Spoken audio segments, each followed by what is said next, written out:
G'day everyone, I thought I'd just have a quick chat about angled parking and whether it's a good thing for cyclists or not. Now, angled parking, of course, has been around for years. And the reason I'm bringing this up is it was suggested as a treatment outside the old bowling club on Barnstaple Road in Five Dock. And we objected to it because of the dangers, the risks to cyclists.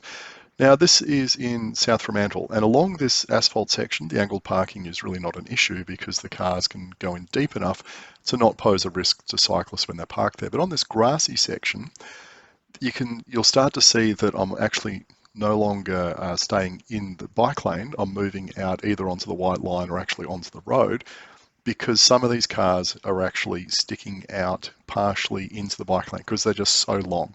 Now you can see there's quite a few small sedans along here, and no problems at all.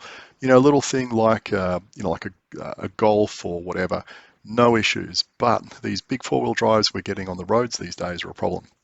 So up the top we've got an old Golf, 4.2 meters. Underneath that, Land Rover Discovery that we used to own, 4.5 meters end to end. But these days, of course, we've got things like the Hilux now up to 5.2 meters. The Ford Ranger, very popular, 5.4 meters. So we're already 1.2 meters longer than the old Golf, which is a significant amount of space. That's nearly 4 feet in old speak. So you can see why with angled parking, unless you've got very, very deep parking, these things really stick out. Now we're starting to see these monstrous Silverados and other American things on the road these days, 5.8 meters, and that's without a tow ball and without a bull bar. I mean, they can easily go out to 6 meters if they've got that kind of stuff on them, which is nearly 2 meters longer than a Golf, half as long again as a car like a Golf. So I think this is where traffic engineers need to be really, really careful that they think, oh yeah, most of the cars on the road are, the size of a Ford Falcon or a Magna or, something like that.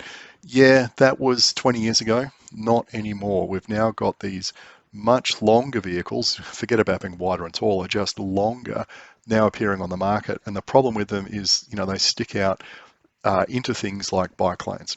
So if road engineers want to consider angled parking, then they really need to make sure it's probably at least 6 meters deep to cope for these modern behemoths. And if they can't do that, forget it.